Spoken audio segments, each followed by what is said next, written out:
हे गुरु विष्णुं भजे, हे गुरु ब्रह्मं भजे, हे गुरु कमलनयनं भजे, हे गुरु करकोमलं भजे, हे गुरु पादपङ्कजं भजे, हे गुरु विद्यारूपं भजे, हे गुरु ज्ञान वैराग्यं भजे, हे गुरु मोक्ष साधनं भजे, हे गुरु वेदारूपं भजे, हे गुरु वेदात्म स्मरणं भजे, हे गुरु सकल सौभाग्यं भजे.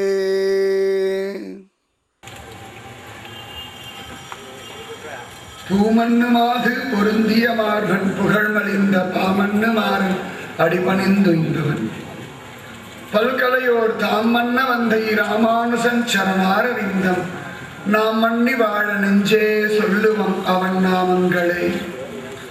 பற்பமனத்திகள் பைங்கழவும் தன் பல்லவமே விரலும் பாவனமாகிய பைந்துவராடை பதிந்த மருங்கழகும் முப்புரி நூலோடு முன்கையிலேந்திய முக்கோள் தன்னழகும் முன்னவ தந்திடு மொழிகள் நிறைந்திடு முறுவல் நிலாவழகும் கற்பகமே விழி கருணை பொழிந்திடு கமல கண்ணழகும் காரிசுதன்கள் சூடிய முடியும் கணநர்ச்சிகை முடியும் எப்பொழுதும் எதிராசன் வடிவழகியன் இதயத்துளதா இல்லை எனக்கெதிர் இல்லை எனக்கெதிர் இல்லை எனக்கெதிரே.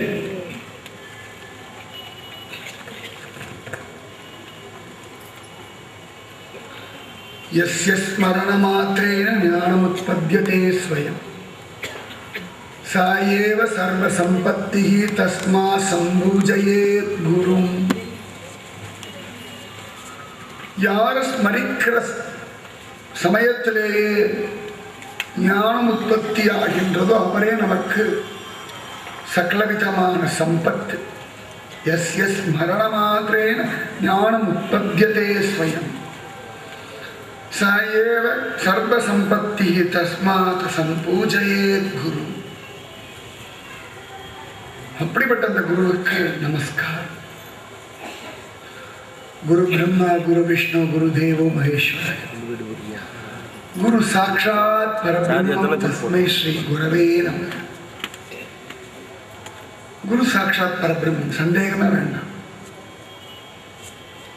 நம்முடைய கெடுதல் எல்லாம் அழிச்சு சம்ஹாரம் பண்ணி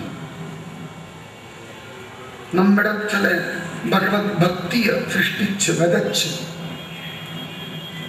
நம்முடையதான ஆனந்தத்தையும் நிம்மதியையும்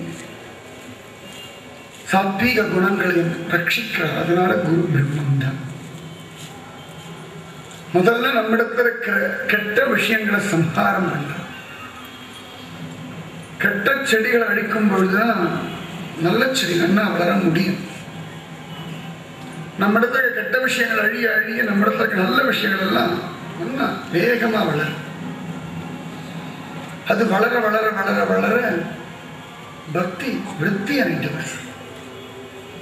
குருவிடத்துல முதல்ல போனோம்னா சம்ஹாரம் தான்.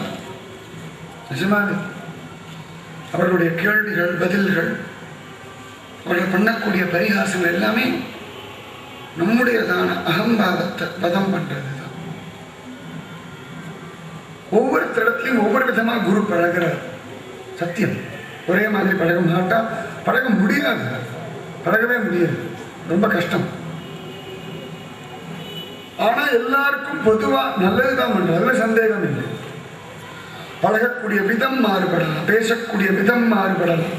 சில பேரை பரிகாசம் பண்ணும், சில பேர் இடத்துல சாதாரணமா பேசுவான், சில பேர் இடத்துல அற்புதமா பேசுவான். ஆனா ஹிருதயத்துல எல்லாருக்கும் ஒரே இடம், அதுல கூடுதல் குறைச்சல் எல்லாருக்கும் ஒரு இடம். அதுல எல்லாருக்கும் ஒரு இடம் கொடுத்துருவோம். அதுக்கப்புறம் யார் பக்தி பண்றாங்களோ நல்ல நாமஜபம் பண்ணி பகவானுடைய முயற்சி பண்ணாலும் அவ படியேறி போற. குரு எல்லாருக்கும் ஒரு படி தான் கொடுக்குறது. அதுக்கப்புறம் ஒவ்வொரு படியா ஏறுறது அந்தந்த ஜீவனுடைய தர்மம் கர்மா ஸ்ரத்த அத்தனை விசேஷம். இந்த சத்குரு புரிஞ்சுக்க ரொம்ப கஷ்டம், ரொம்பவே கஷ்டம். ரொம்ப ரொம்ப ரொம்ப ரொம்ப கஷ்டமான காரியம் எதுன்னா சத்குருவை உள்ளபடி உணர்ந்து அனுபவிச்சு புரிஞ்சுக்க. இந்த சத்குருவுடைய ஒரு சங்கம் வேணும். ஜன்மாவில் பெரிய பிரயோஜனமே சத்குருவோட வாழக்கூடிய நேரங்கள். 5 நிமிஷம், 10 நிமிஷம், 5 நாள், 15 நாள், 1 மாசம், 2 வருஷம், 20 வருஷம் சத்குருவோட இருக்கக்கூடிய ஒவ்வொரு நிமிஷமுமே சர்வசிரேஷ்டம். ஏன்னா நம்முடைய கெடுதல் அழிஞ்சுட்டே வருது, நல்லது விருத்தியாண்டே வருது. பகவானோடு நமக்கு இருக்கக்கூடிய சம்பந்தமானது இன்னும் இன்னும் இன்னும் நெருங்க, இன்னும் இன்னும் நெருங்கி போயிட்டே இருக்கும். அதுதான் சத்தியம். நம்ம அழைச்சிட்டு போயிட்டே இருக்கா. சமயத்துல குழந்தைகள் அட்டகாசம் பண்ணும். எங்கேயாவது மார்க்கெட்டுக்கு அழைச்சிட்டு போவோம், இல்லாட்டி வெளியில் வீட்டில் எங்கேயா அழைச்சிட்டு போகும்போது ட்ரெயின்லையோ பஸ்லையோ ஸ்டேஷன்லையோ ஏதாவது அட்டகாசம் பண்ணும். எங்கேயாவது ட்ரெயினுக்கு அவசரமாக ஏறணும்னா இது அப்போதான் வரமாட்டேன், எனக்கு அந்த பொம்மையை வாங்கி கொடு, சாக்லேட்டை வாங்கி அழும். அம்மா திட்டுவா, அடிப்பா, கொஞ்சம் தடவை இழுத்துட்டு தான் போவோம். திட்டுவா, அடிப்பா, தடவை இழுத்துட்டு போவா. ட்ரெயினில் ஏற்றி தன் கூட உட்கார வச்சிடும். சத்தியமாக அந்த குழந்தைய விட்டுட்டு போக மாட்டான். அதே சமத்தான குழந்தையாலும் கையை பிடிச்சி அழிச்சுட்டு போவா. அழற குழந்தைய இழுத்துட்டு போய் ட்ரெயினில் ஏற்றுவா.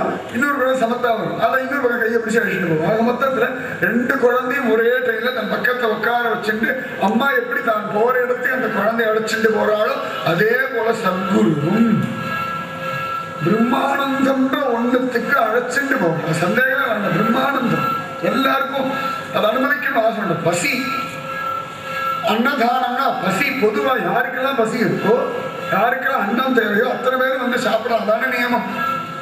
அந்த மாதிரி பிரம்மானந்துக்காக இயங்குற எல்லா ஜீவர்களுமே சத்குரு அடையலாம். எல்லா ஜீவர்களுமே சத்குரு அழைச்சிட்டு போவா.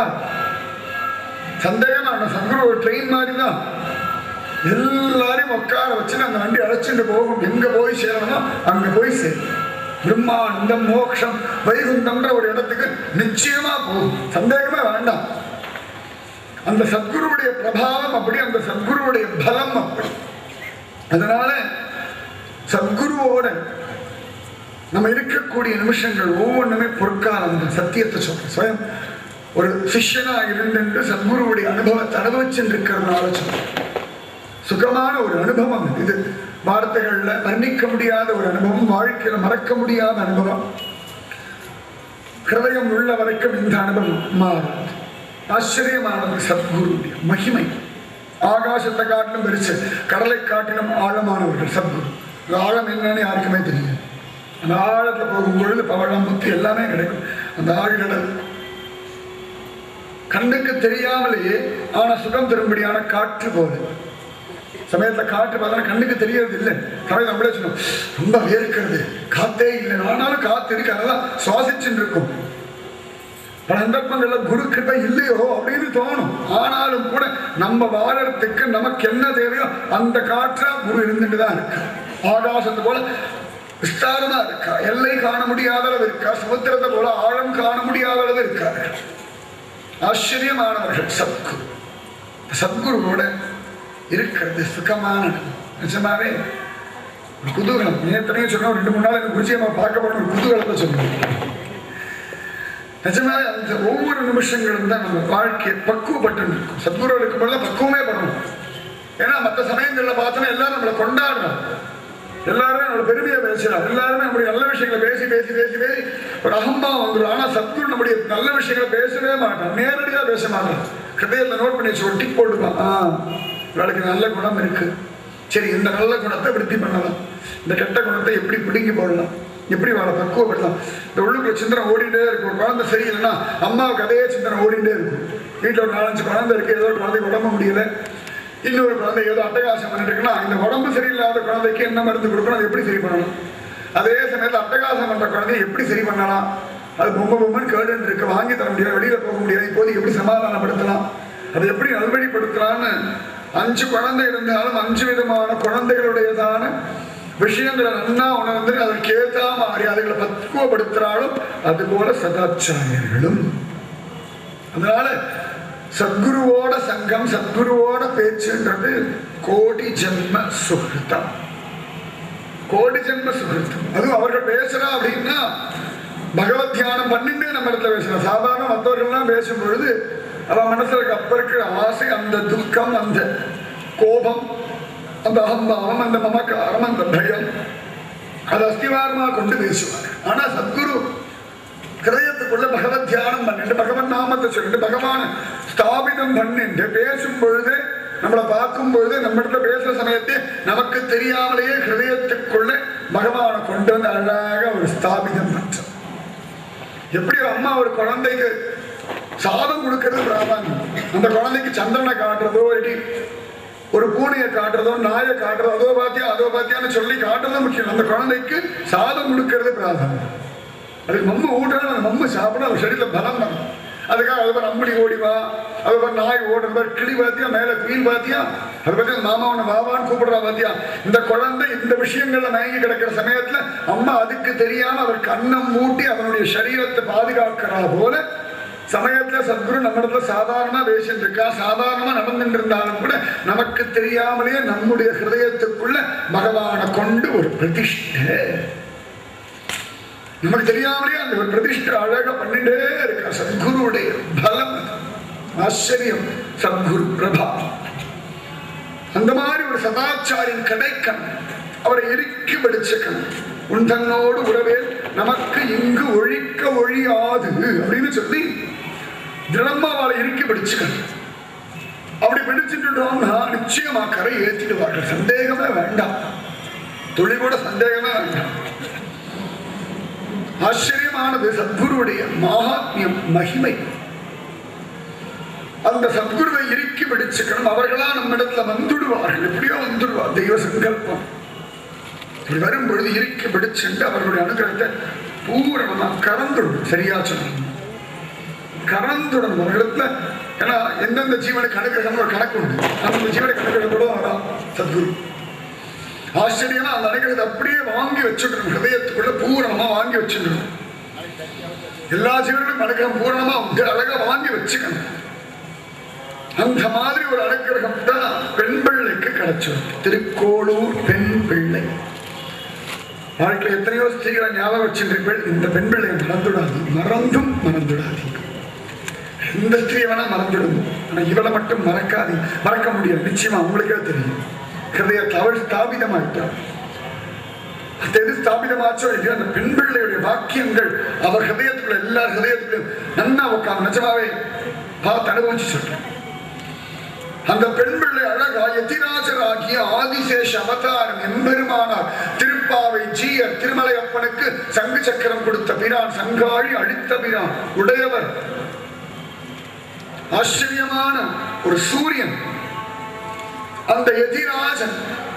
அவர் நின்றுருக்கு, இவர் விஷயம் சொல்லின்றிருக்கு. ஆச்சரியமான விஷயங்கள் அற்புதமா பேசுறா, அதி விசேஷமா பேசுறா. எதிராஜன் நின்று கேட்டுருக்கா.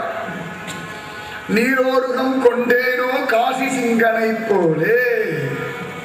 நீ எல்லாத்தையும் முடிச்சுடுதான் முதல்ல இருந்து சொல்லு.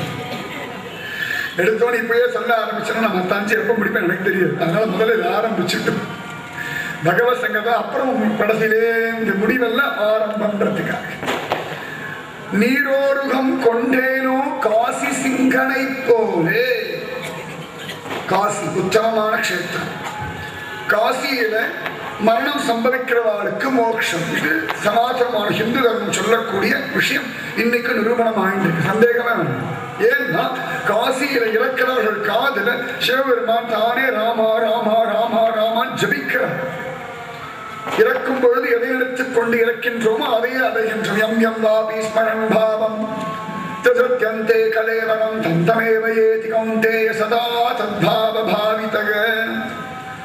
அதனால அந்த காசி முக்தி தரும் ஸ்தலம், சந்தேகமே வேண்டாம். அந்த காசியில சிங்கன்னு சொல்லி ஒரு பிரபு, பெரிய தனவந்தன், நல்ல பணக்காரன், கோடீஸ்வரன். கோடீஸ்வரன் ஆனாலும் பகவத் பக்தன், அற்புதமான பகவத் பக்தன். அதாவது லௌகீகமான செல்வமும் இருந்தது, பக்தி செல்வம் ரெண்டுத்திலுமே வசதியா இருந்தது. ரொம்ப ஆச்சரியமா ரொம்ப பகவான் ஒவ்வொரு நாளும் என்ன பண்ணுவான்னா அந்த காசி மாநகரத்தை சுத்தி எங்கெல்லாம் காசியில் எங்கெல்லாம் குளம் இருக்கோ, எங்கெல்லாம் தாமரை இருக்கோ, அதெல்லாம் பறிச்சு கொண்டு வந்து பகவானுடைய சந்நிதியில போடுறது வழக்கமா வச்சிருந்தான். நீரோருகம் அப்படின்னா தாமரை புஷ்பம், எல்லாம் பழைய தமிழ். அந்த மாதிரி இதையே வழக்கமா வச்சுதான் நித்தியம் இது பண்ணுவான். நித்தியம் காலையில காசி நகர் எங்கெல்லாம் முடியுமோ அங்கெல்லாம் போவான். தானே தாமரை குளம் இறங்கி தாமரை புஷ்பத்தை பிரிக்கும். ரொம்ப கஷ்டம் தாமரை பிரிக்கிறது. இந்த கொடியெல்லாம் கால் பண்ணி இழுத்துரும், ரொம்ப கஷ்டம். தாமரை தண்டெல்லாம் ரொம்ப கஷ்டமான விஷயம். பரம ஸ்ரத்தையோட ஆச்சரியமா அற்புதமா இந்த காதி சிங்கன் இப்படியே பண்ணிட்டு இருக்கான். பல வருஷங்கள் இப்படி பண்ணிட்டு இருக்கு. நல்லா நீச்சல் அடிப்பான், ஜோர நீந்துவான். ஒரு நாள் அவனுக்கு தன்னை மாதிரி யாரும் நீந்த முடியாதுன்னு ஒரு அகம்பாவை எட்டி பார்க்கிறது. இதுதான் கஷ்டமே. உங்களோட நல்ல குணம் எவ்வளவு வேணா இருக்கலாம், அது இது என்னிடத்துல மட்டும்தான் இருக்கு, நான் பெரியவன்.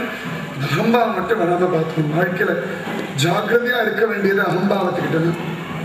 சரீர வியாதி வந்தா கூட இந்த மருந்து தின்னா போய் தொலைஞ்சிடும். அப்படி சரீரம் இருக்கிற வரைக்கும் அந்த வியாதி அதுக்கு மேல படுத்த அந்த அகம்பாவன்ற ஒரு வியாதி இருக்கே, அது எத்தனை ஜன்மா படுத்தும்னு ரொம்ப படுத்தி கிடைக்கும். பயங்கரமான வியாதி, அது பயங்கரமான வியாதி. அகம்பாவம், நான் பெரிய ஆணவம், பெரிய வியாதி. அது மறந்து வரக்கூடாது. எந்த இடத்துலையும் எந்த காரணத்தை கொண்டு வரக்கூடாது. பக்தர்கள் வரவே கூடாது, யாருக்குமே வரக்கூடாது. அது ஒரு அகம்பாவம் கொடுத்து அன்னைக்குன்னு பார்த்தா அந்த கங்கையில பல பேர் நீச்சல் அடிச்சு விளையாடிட்டு அவனுக்கு தெரிஞ்சவர்கள்லாம். உடனே அவன் சிரிச்சான். சும்மா இங்கேயே நீச்சல் அடிச்சு கேளு, இந்த கரைக்கு அந்த கரைக்கு நீச்சல் அடிச்சு வரலாமா, பல முறை போயிட்டு வரலாமா, யாரால முடியும் அப்படின்னு கேட்டு. உடனே அவர்கள் சொன்னா, எங்களாலாம் முடியாதுப்பா, நீ வேணா போயிட்டு வா, நீ எத்தனை தடவை போயிட்டு வர சொல்லு பார்க்கலாம் அப்படின்ட்டு. அவன் ஒரு கணக்கெல்லாம் சொன்னான், இத்தனை தடவை போயிட்டு வரேன். உடனே சில பேர் சரி போயிட்டு வா பார்க்கலாம் அப்படின்ட்டு. அதுக்கு என்னதோ போறேன்னு கிளம்பியாச்சு. அண்ணா கங்கையில் இந்த பக்கம் அந்த பக்கம் ஜோரா நீச்சல் அடிச்சுட்டு இருக்கான். அது அகம்பாவம். நல்லா அவனோட சரீர பலம், நல்ல பலம். கங்கையெல்லாம் ஒண்ணும் இல்லை, சாதாரணமா நீச்சல் அடிச்சிருக்கேன். குளம் மாதிரி ஒரு க்ஷணம் நினைச்சுட்டான். கங்கையை போய் நினைக்கலாமா? அது குளமா, சாதாரண ஒரு ஜலமா இல்லையே. பகவானுடைய திருவடி அலம்பின உத்தமமான பரம பவித்திரமான ஒரு தீர்த்தமாச்சு, ஆச்சரியமான விஷயமாச்சு. அந்த கங்கா ஜலத்தை அப்படி நினைச்சா, எங்கேந்தோ திடீர்னு ஒரு சுழல் வசமா வந்துடுச்சு. இது பெரிய கஷ்டம். திடீர்னு ஒரு பெரிய சுழல் அவன் அப்படி இழுக்கிறது. சுழல் எல்லாம் மனுஷ பலம்லாம் ஒரு பிரயோஜனம் இல்லை. எப்பேற்பட்ட பலவானா இருந்தாலும் இந்த சுழல்ல மாட்டின்றாச்சுன்னா பெரிய பாடுதான். சம்சார சுழல் மாதிரிதான் ஆத்தங்கிற சுழல் ரொம்பதான். அது கீழே கீழே இழுத்து போய் சொருகும் மணல், அப்படி சொருகிற வரைக்கும் விடாது. ரொம்ப பயங்கரமா. கங்கை கேட்கணுமா? ஹரித்வாரில் பார்த்தாலும் அவன் வர வேகத்தை பார்த்தாலே தூரத்துல கும்பிடு போட்டு ஓரத்தை போயிடலாம் தோணும். அவர்கிட்ட விளையாடலாம் தோணவே தோணும். நம்மளுடைய வேகம், ஆக்ரோஷம். நிஜமா இந்த மாதிரி ஆக்ரோஷம் தான் இந்துக்களுக்கு இன்னைக்கு வேணும். ஹரித்வாரத்தை கங்கை வர ஆட்டி போறான்னு யாருமே ஓரத்துல நின்று சங்கிலியை பிடிக்காம இருந்தா அடிச்சுட்டு போயிடும். அந்த மாதிரி ஒரு ஆக்ரோஷமான ஒரு பலம் இன்னைக்கு இந்துக்களுக்கு அவசியம். சத்தியத்தை சொல்லி ரிஷிகேஷ் மாதிரி தேவேன சலதரப்பு இல்லாமலாம் போயிட்டு இருக்க முடியாது. அடிச்சுட்டு போகணும். இந்த கந்த பலம் பரசுராமன் மாதிரி ஒரு சத்திரியத்தனம் வேணும், சந்தேகமா வேண்டாம். இந்த வீரம் இன்னைக்கு பேடித்தனம் தான். சத்ரபதி சிவாஜி மாதிரி ஒரு வீரம், ஒரு காம்பீரியம் இல்லை. விவேகானந்தர் மாதிரி ஒரு ஆன்மீகத்தனம், இந்து தர்மத்து மேல அசாத்தியமான திட நம்பிக்கை, ஒரு வீரம், ஒரு வைராக்கியம் எல்லாம் இல்லை. எல்லாம் பூனைக்குட்டி மொசக்குட்டி மாதிரி வளர்ந்துருக்கணும். தாவி தாவி பூச்சிட்டு ஒதுங்கி ஒதுங்கி பதிக்கு போயிட்டு இருக்கு. சிங்கக்குட்டி மாதிரி நடந்த அத்தனை பேர் விலக வேண்டாம். அந்த பலம் வரணும், அந்த பக்தி வரணும். இந்த கங்கையுடைய பிரபாவம் அப்படி. திடீர்னு ஒரு சொல் நல்லா இழுக்கிறது. எல்லாரும் பார்த்துருக்கா, எல்லாருக்கும் பயம். ஏன்னா காப்பாற்ற ஒரு இழுத்துருமே சொல். கங்கையில பெருசு பெருசா வருமே. என்ன பண்றது ஏது பண்றது யாருக்கும் ஒன்றும் புரியல. ஆஹா, தன்னுடைய அகம்பாவை அடிக்கிறது. வேற யாரும் இல்லை, நானே தான் ஆயிடுகிறேன். என் காரணம் நான் இன்னைக்கு படாத பாடு வர்றேன். நித்தியம் பகவானுக்கு புஷ்பம் போட்டவன் இல்லையா, ஒரு புத்தி வந்துடுது. நித்தியம் பகவானுக்கு புஷ்பம் போட்ட பலன் இந்த இழுக்கும் பொழுது வந்துடுது. உடனே பகவான் நினைச்சா, பிரபோ அன்னைக்கு ஆச்சரியமா ஒரு கஜேந்திரன் ஒரு முதலையுடைய வாயில மாட்டிண்டு படாத பாடுபட்டு எல்லா பக்கமும் தோத்து போய் இனிமேல் வாழ்க்கை இவ்வளவுதான் நினைக்கிற சமயத்துல தன்னை மறந்து ஆதி மூலமேனு கத்தினானே. அப்ப ஓடி வந்து காப்பாத்தினே அப்பா, இந்த மாதிரி இந்த ஏழையும் காப்பாத்து. நான் பாவிதான், தெரியாம கங்கா ஜலத்தை சாதாரண ஜலம் நினைச்சுட்டு, இது உன் திருவடி அளவின உத்தமமான பவித்திரமான தீர்த்தம், மன்னிச்சுடப்பா. நித்தியம் உனக்கு புஷ்பம் கொண்டு போடுவேன், இன்னைக்கு புஷ்பம் கொண்டு போடல, இது விளையாடிட்டு இருக்கான். நித்திய புஷ்பத்தை கொண்டு போடுறான், இன்னைக்கு இந்த விளையாட்டுல பகவானுக்கு சமர்ப்பிக்க வேண்டிய புஷ்பத்தை விட்டுட்டான். பிரபோ, இன்னைக்கு ஒரு நாள் எனக்கு உசரை கொடுத்துரும், நான் கொண்டு புஷ்பத்தை போட்டுடுறேன். நான் கொண்டும் தெரியல, அந்த க்ஷணம் எங்க சுழல் இழுத்துக்கு உள்ள பதைக்கிறதுக்கு கங்கை, அதுல எங்கேருந்தோ ஒரு நல்ல புத்தி பளிச்சு மின்னல் மாதிரி வர, அதை கொண்டு பகவத் தியானம் பண்ண எங்கேருந்தோ ஒரு பெரிய காத்து, பெரிய காத்து, பெரிய காத்து வந்து ஏதோ ஒரு அலை மாதிரி அடிச்சது, இவனை தூக்கி கரையில வீசிச்சு. கரையில வீசித்தான் சுழல் அடங்கும், இடையில ஓரத்தை ஒரு தள்ளுதல் இவ்வளவுதான் நடக்கும். ஒரு க்ஷணத்துல ஒரு பெரிய காத்து தூக்கி அடிச்சது, சுழல் இன்னும் ஒரு மாதிரி பண்ணிட்டு என்ன ஆச்சு ஏதாச்சு யாருக்கும் ஒண்ணும் இல்லை. ஒரு க்ஷணம் எல்லாரும் கண்ணை மூடிட்டாங்களா, அப்படி சுழல் காத்து மாதிரி அடிக்கிறதே அப்படின்னு அடிச்ச வேகம் கொண்டு கரையில வீசி அடிச்சது. போய் கரையில விழுந்தான், கண்கள் ஆனந்த வாசம். பிரபோ, ஒரு க்ஷணம் ஒண்ணு நினைச்சது, இப்படி ஒரு கிருபையா, என்ன ஆச்சரியம். அகம்பாவத்துல நான் பாவத்துல மாட்டு நான் படாத பாடுபட்ட சமயத்துல கூட ஒன்ன நினைச்சதுக்கு என்ன காப்பாத்திட்டியடாப்பா, என்ன ஒரு காரண்யம். நிஜமாவே நாம தான் நம்மள மாட்டிக்கிறோம், நாம தான் பாவம் பண்றோம், ஆனாலும் அவனை நினைச்சாச்சுன்னா தெய்வம் காப்பாத்துறது. அவ்வளவு தூரம் ஆனந்தப்பட்டோம். உடனே கண்கள் ஆனந்த பாஷம் வழிய இன்னைக்கு பகவானுக்கு புஷ்பம் கொடுக்கலையேன்னு சொல்லி எல்லா இடத்துக்கும் ஓடி ஓடி ஓடி புஷ்பங்களை குறிச்சு பறிச்சு கொண்டு வந்து பகவான் திருவிழா நித்தியம் தாமரை மட்டும்தான் போடும், அப்படி ஒரு வைராக்கியம் உண்டு. அந்த மாதிரி கொண்டு வந்து பகவான் திருவடியில போட்டா பகவானுடைய காரணத்தை நச்சா அன்னிலிருந்து அகம்பாவம் இல்லாம ஆச்சரியமா ஒரு வாழ்க்கை வாழ்ந்தான். அப்படி ஒருத்தன் காசி சிங்கன். எந்த சரித்திரம் நம்ம கேட்டான்னு தெரியல, ஆச்சரியம். எங்கேயோ ஒரு விஷயத்தை கேட்டு அதை சொல்லிட்டான் எத்திராஜனிடத்தில். நீரோருகம் கொண்டேனோ காசி சிங்கனை போல. திடீர்னு ஒரு அகம்பாவத்துல சுழல்ல மாற்றினவன் பகவான் நினைச்சு காப்பாத்துன்னு கதறினா தெய்வம் காப்பாத்திடுத்த. இப்ப கூட ஒண்ணும் இல்லை, எனக்கு வைத்தியமாரதி பெருமாளத்தை நம்பிக்கை வந்துருந்தா பிரபு காப்பாத்திடுவார். ஏண்டி போல நீங்க கேட்டோன்னு, ஆஹா வைத்தியமாரதி பெருமாள் சொல்லிட்டா, இந்த குரு ரூபமா சொல்லிட்டா, அவன் போகப்படாது, சரி மன்னிச்சிடுவோம் ஓடி போய் அவர் போய் பார்த்தேன். நான் நின்று பேசிட்டு இருக்கேன்னு, நான் முசல் புழுக்க வரப்புல கடந்தா என்ன வயல்ல கடந்தா என்ன, நீரோருகம் கொண்டேனோ காசி சிங்கனை போலே. ஆச்சரியமா அற்புதமா கேட்டுட்டான்.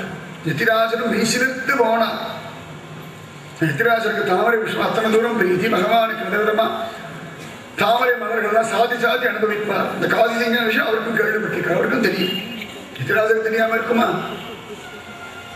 அப்படி அவருடைய விஷயத்தை நினைச்சு அவள் பேசினதை கேட்டு எதிராஜன் வீசிலிருந்து கேட்டு தன்னை மறந்தா பகவானுக்கு மானசிகமாகவே தாமரை புஷ்பத்தை திருவடிகள்ல போட்டுட்டார். நீரோருகம் கொண்டேனோ காசி சிங்கனை போலே.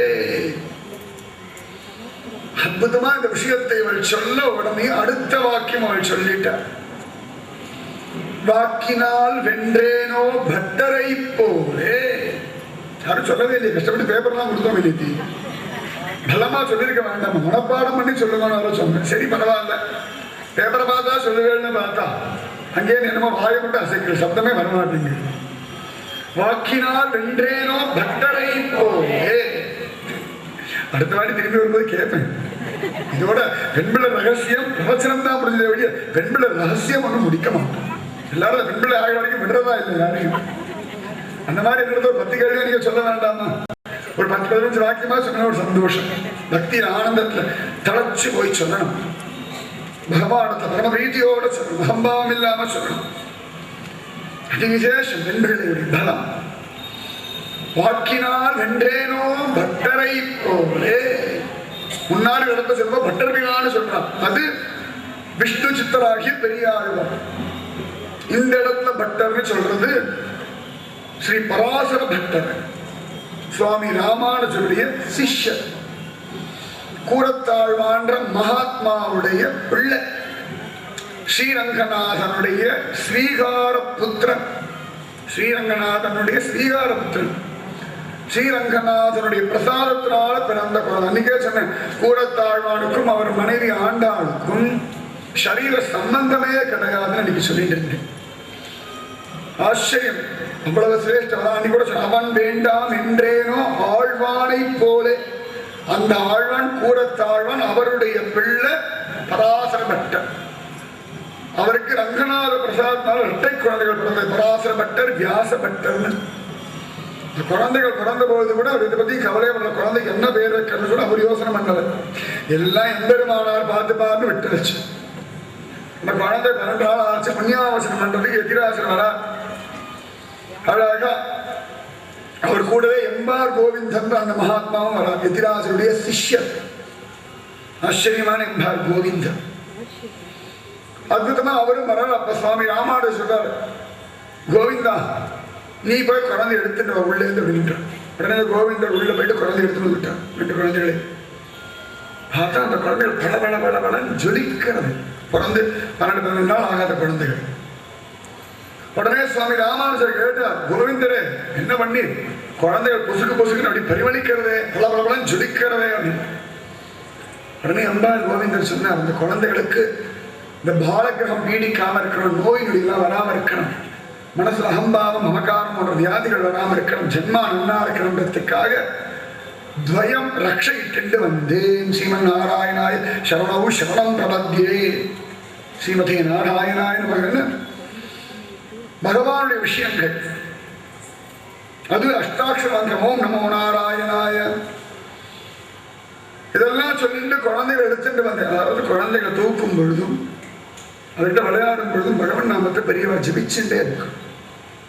நான் குழந்தைகளை பீடிக்கிறது நிறைய பாலகிரகங்கள் அலைஞ்சிட்டு இருக்கு. சமயத்தில் ஏன் அழகுதுன்னு தெரியாது, அது ஏன் சாப்பிட மாட்டேங்குன்னு தெரியாது. இதெல்லாம் கெட்ட விஷயங்கள். பகவன் நாமத்தை சொல்லும் பொழுது அந்த குழந்தைகளுக்கு அது ரட்சையா இருக்கும். அது பெரியவர்கள்லாம் தெரிஞ்சுக்கணும். அதுவும் சின்ன குழந்தைகள்லாம் வளர்க்கும்போது எப்பொழுதும் பகவன் நாமத்தை சொல்லிட்டே இருக்கும். நீங்க சொல்ல அதை கேட்டு ஆத்மா நல்லா பதிஞ்சு எடுத்துனா நீங்க மறந்தாலும் அது மறக்கிறேன்.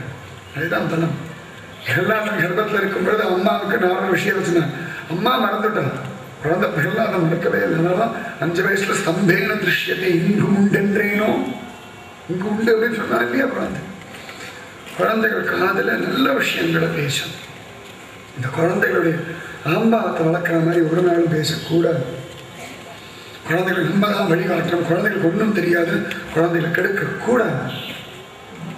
பகவன் நாமத்தை சொல்லிட்டே வந்தோம்னா குழந்தைகள் ரொம்ப அழகா வாழ்க்கை யதார்த்தமா வாழறதுக்கு ரொம்ப சரியா தெரியும்.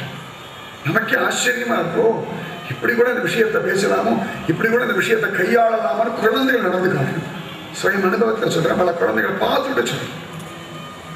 சத்தியமா ஒரு 4-5 வயசு குழந்தை சிஷ்யன், குருஜியோட சிஷ்யன். இந்த குழந்தை எப்படி கொஞ்சம் உடம்பு முடியும், ரொம்ப ரொம்ப ரொம்ப கஷ்டப்பட்டு இருந்தது. ஒரே அதுக்கு ஜுரம், சாப்பிட முடியல, ஏதோ தான் படுத்துட்டே இருக்கும். அப்போ அது ஃபோனில் பேசிட்டு குழந்தை ரொம்ப ஜுரம். நான் கேட்டேன் கிட்ட, என்னடா பையன் உடம்பு எப்படா இருக்கு, உடம்பு சரியில்லைன்னு சொன்னாலே அடுத்த வாரம் சொல்லிது இல்லை சரியாயிடும். 5 வயசு குழந்தை 3-4 வயசு குழந்தைங்களா சரியாயிடும்ன்ற வார்த்தைலாம் வராது. ஆமா அப்படின்னு சொல்லி சரியாயிடும். ஆனால் நிஜமாவே அந்த குழந்தையோட அந்த வாக்கியம் தூக்கி வாரி போகுது. அந்த நம்பிக்கை எப்படா சரியானா, கிருஷ்ணன் இருக்கான் சொன்ன வார்த்தை. சின்ன வயசு 4 வயசு பையன், இவ்வளோதான், அவ்வளோவா பேசவே. கிருஷ்ணன் இருக்கான், பகவான் நான் கிச்சா கிட்ட சொல்லிட்டேன், கிச்சா சரி பண்ணிடுவோம். நிஜமாக கண்ணில் கண்ணீர் விடுது. அப்பாடா பரவாயில்ல, துருவன் பிரகலாதன் இருக்கான். மனசில் குதூகலம் உண்டு. சத்தியத்தை சொல்லு, ரொம்ப விசேஷம். குழந்தைகள் இன்னும் தெரியாத நினைக்காதீங்க, நம்ம தான் அதில் போட்டு குழப்பி விடணும். சத்தியத்தை சொல்றேன், நான் சொல்ற உண்மை கசக்குமான சத்தியம் இதுதான். இந்த குழந்தைகளிடத்த பகவன் நாமத்தை பேசணும், அதுதான் குழந்தைகள் வசதி. அந்த மாதிரி அற்புதமா அந்த குழந்தைக்கு துவயத்தை சொல்லிட்டு அஷ்டாட்சர மந்திரத்தை சொல்லிட்டு எடுத்துன்னு வந்தார். உடனே சுவாமி ராமானுஜர் ரொம்ப சந்தோஷமா இருந்த குழந்தையுடைய சரீரத்துக்கு நீங்க இவ்வளவு தூரம் பரியீர்கள், அதனால இந்த குழந்தைக்கு நீ தான் ஆச்சாரியனா இருந்து எல்லா விஷயத்தையும் சொல்லிக் கொடுக்கணும்னு சொல்லிட்டான். சரி ரொம்ப கோவிந்தன் இந்த குழந்தை வளர்ந்தது. அதுக்குதான் பராசரப்பட்டர் வியாசப்பட்டர்னு பேரெல்லாம் வச்சான். இந்த பராசரப்பட்டர் நல்லா வளர்ந்துன்னு இருக்க. இந்த பிள்ளையாண்டானுக்கு பூனெல்லாம் போட்டு வச்சு வேத பாடசாலை அனுப்பினா படிக்க மாட்டேங்குது, படிக்கவே மாட்டேங்குது. அழகா ஏண்டா போற அப்படின்னு கேட்டா நேற்று சொன்னதையே திரும்ப இன்னைக்கு சொல்லலாம், போர் அடிக்கிறது. ஆனா நேற்று சொன்னா சரியா சொல்றியாடா, அழகா சொல்றது. ஏன்னா வேதம் ஒரு தடவை கேட்டுலாம் புத்தியில ஏறதான் ரொம்ப கஷ்டம், ரொம்ப அசாத்தியமான புத்தி சாத்திரியம், புத்தி கூர்மை வேணும், ரொம்ப நிதானம் வேணும், ஏகாக்கிர மனசு வேணும். ரொம்ப ஆச்சரியமா வேலை பார்த்துட்டு இருக்க. ஒரு நாள் அந்த குழந்தை ஸ்ரீரங்கத்துல வீதிகளில் விளையாடி இருக்கு, பசங்களோட ஓடி பிடிச்சு. அதுக்கு அந்த காலத்து குழந்தைகள் என்ன ஓடி பிடிச்சுதான் விளையாடுது. சரீரத்துக்கு விளையாட்டுலாம் சரீர விளையாட்டே நீ குழந்தைகளுக்கு இல்லை. எல்லாத்துக்கும் கொடுக்கணும். ஒரு கம்ப்யூட்டர் கட்டிட்டு டிவியில் பார்த்து கம்ப்யூட்டர் கேம்ஸ் தான் விளையாடிருக்கு. குழந்தைகளுக்கு அந்த சரீரத்துக்கு அந்த பலம் வேணும், வேணும், மண்ணில் வேணும், எழுந்துக்கணும், அது அடிப்படணும், இந்த சாய்ப்பு வரணும், அந்த வெளியை தாண்டி அதுக்கு வாழ்க்கையில் ஜெயிக்கணுன்ற ஒரு உத்வேகம் வரணும், இந்த கை கால் காட்டால் வலு வரும். இதெல்லாம் எங்கேயோ தொலைச்சுட்டு இருக்கும், எங்கேயோ தொலைச்சுட்டு இருக்கும். நல்லா விளையாடுற குழந்தைகள்லாம் இந்த பலம் எத்தனை தான் விளையாடுறது. அதுக்கு இந்த மூளை அப்படி விரிஞ்சிட்டு போகும், இல்லாட்டி இந்த மூளை குறுக்கின்றே போகும். பல விஷயம் நம்ம இன்னைக்கு தெரியறது இல்லை. சுதந்திரமா விளையாடணும். அதுக்கு எப்போ தான் விளையாடணும் அர்த்தம் இல்லை. அந்த குழந்தைகள்லாம் கதை கேட்டு இன்னைக்கு குருஜி சொன்னார் பாத்தியா அப்படின்னு அர்த்தம் இல்லை. நித்தியம் எவ்வளவு நேரம் விளையாடணும் அவ்வளவு நேரம் நல்லா விளையாடணும். அதுக்கப்புறம் அழகா உட்காந்து எந்தெந்த காலத்துல என்னென்ன பண்ணணும் அதை பண்ணணும்னு இருக்கு. நல்லா விளையாடுறது குழந்தை ஜோரா விளையாடுது. எதுக்கு இத்தனை தூரம் சொல்லணும்னா இந்த பராசரப்பட்ட பின்னாடி அவ்வளவு பெரிய மகாத்மா நல்லா குடும்பத்தனமா விளையாடுவார். ஓடி பிடிச்சு உருண்டு பரண்டு ஸ்ரீரங்கம் வீதிகள்ல மணல்ல உருண்டு பரண்டு விளையாடின ஒரு குழந்தை. இன்னைக்கு எந்த ஸ்ரீரங்கம் வீதிகள்ல நடக்கிறோமோ அந்த வீதிகள்ல அவ்வளவு அழகா அந்த பராசரப்பட்ட உருண்டு பரண்டு விளையாடி இருக்காரு. எத்தனையோ மகாத்மாக்களும் ஜோரா விளையாடுவார். அவளுக்கு அவளுக்கு பரம குஷி ஆனந்தம்.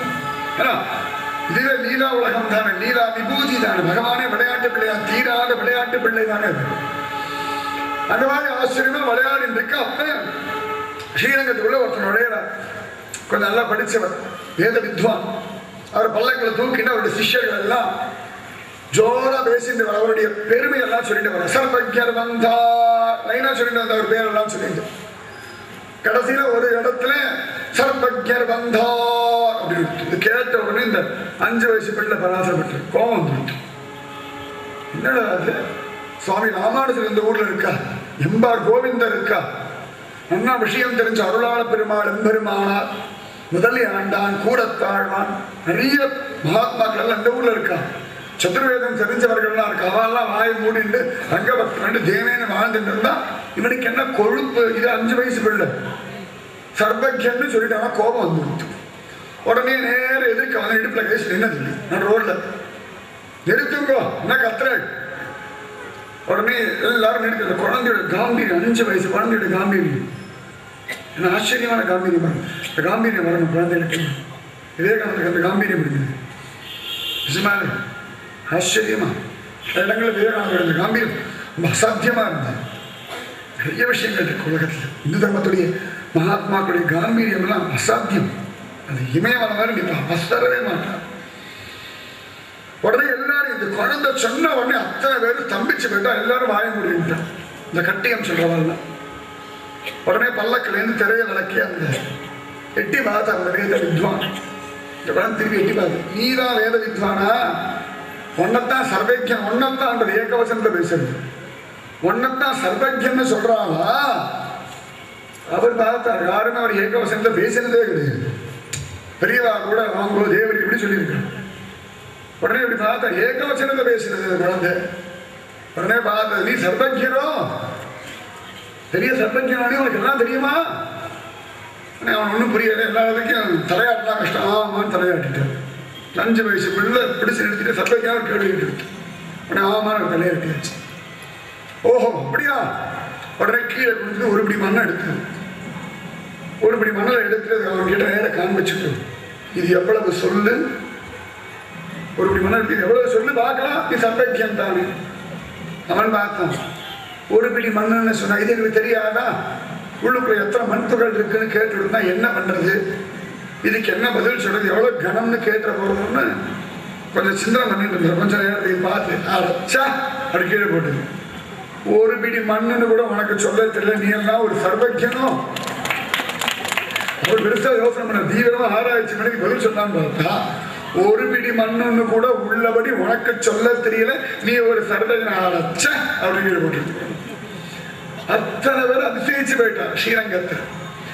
உடனே அந்த பிள்ளையுடைய வாக்கு சாதுரியம், அதனுடைய அந்த வீரம், அந்த காம்பீரியம், அதனுடைய அந்த இவன் சர்வஜன் இல்லை நிரூபணம் பண்ணான்ற அந்த வைராக்கியம், அந்த வீரம்.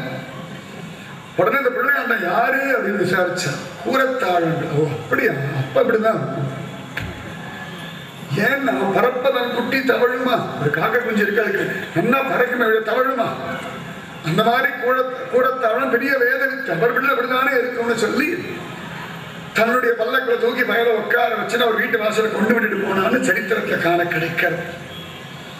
ஒரு ஸ்ரீரங்கத்துல ஒருத்தன் சர்வஜன்னு சொல்லிட்டான்னு சொல்லி ஒரு கோபமும். எங்க ராமானுஜர் இருக்கிற இடத்துல முதலில் ஆண்டான் எம்பார் கோவிந்தர் இந்த மகாத்மாக்கள் இருக்கிற இடத்துல போய் ஒரு எப்படி சர்வஜன்னு சொல்லலாம் அப்படின்னு சொல்லி கோபத்துல பேசி ஜெயிச்சுடுத்து.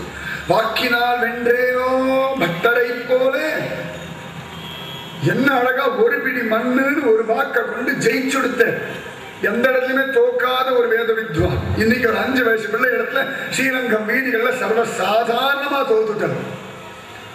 குழந்தைக்கு இத்தனை தூரம் இப்படி பேச முடிஞ்சது அப்படின்னா சதாச்சாரியர்களுடைய அனுஷ்டானம் அதெல்லாம் பார்த்து அவர்கள் மேல வச்சிருந்த நம்பிக்கை, ரங்கநாதன் மேல அபரிமிதமான காதல், அவ்வளவு தூரம் வைராக்கியம், சின்ன வயசா இருந்தாலும் அதீதமான ஒரு மேதாவிலாசம், அதுல ஜெயிச்சுடுத்த அந்த குழந்தை. நான் அந்த மாதிரி எல்லாம் ஒண்ணும் இல்லை, நான் அந்த மாதிரி பட்டரா இருந்து நான் ஸ்ரீரங்கத்தை விட்டு போறேன்னா ஸ்ரீரங்கம் அழுதுன்னா நியாயம். எனக்கு ஒண்ணு பெரிய மேதாவிலாசம் எல்லாம் கிடையாது, எனக்கு ஒண்ணு ஒரு வாக்கு சாதுரியம் எல்லாம் ஒண்ணும் கிடையாது, ஒண்ணுமே இல்லாமல் தண்டமா இருக்க, அதனால இந்த ஊரை விட்டு போறேன்.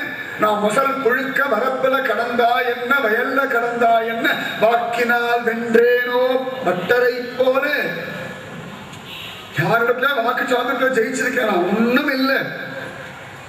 பக்தி இருந்தாதானே வாக்கு சாதுரியம். எனக்கு பக்தி இல்லை, ஸ்ரத்தை இல்லை, வினயம் இல்லை. வினயம் இருந்தாதான் வாக்கு சாதுரியம். அம்பாவத்துல வார்த்தைகளை மாத்தி பேசலாம், வாக்கு சாதுரியம் இருக்கிறது. வாக்கு சாதுரியம் அழகா பேசணும், உள்ளத பேசணும், சரியா பேசணும். அந்த மாதிரிலாம் ஒண்ணும் எனக்கு வாக்கெல்லாம் ஒண்ணும் கிடையாது. வாக்கினால் வென்றேனோ பக்தரை போல. குழந்தை கேட்டு எடுத்து எதிராஜ மேசிலிட்டு போன அந்த பக்தருடைய பிரபாவத்தை நினைச்சேன்னா இவருக்கு அப்புறமா அடுத்தது இந்த வைஷ்ணவ சம்பிரதாயத்துக்கு இந்த பக்தர் தான் ஆச்சாரியம். அதனால வாக்கினால் வென்றேனோ பக்தரை போல அப்படின்னு பேசிட்டு அதை கேட்ட உடனே எதிராஜன் மெய்சிலிட்டு கிடக்க எல்லாரும் கூறத்தாழ்வானுடைய பெருமை, எதிராஜனுடைய அனுகிரகம், எம்பார் கோவிந்தருடைய ஆசீர்வாதம் இந்த பராசர பட்டருக்கு பூர்ணமா இருக்குன்னு தெரிஞ்சு கண்கள் ஆனந்த பாஷ்ண வழிய இவர் அடுத்த வாக்கியம் சொல்லிட்டான். வாயில் கையிட்டேனோ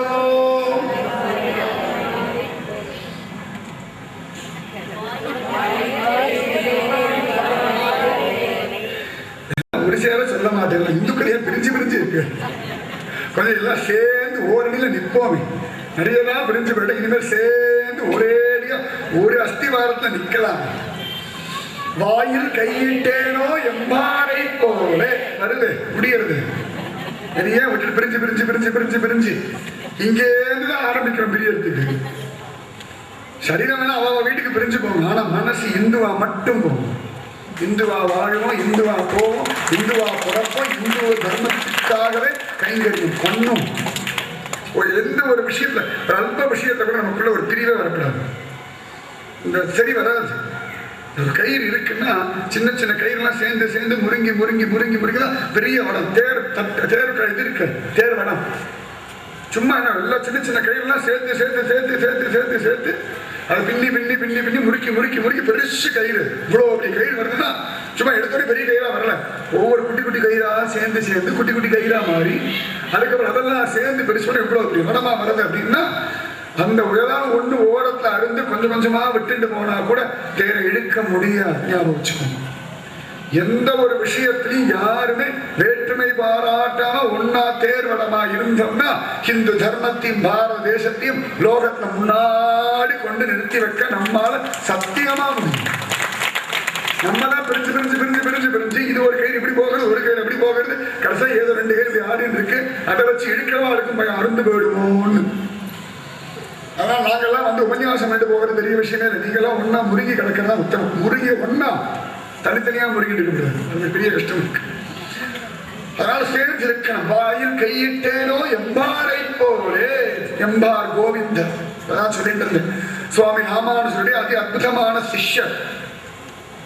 இந்த சுவாமி ராமானுஜர் திருமலைக்கு போனார்.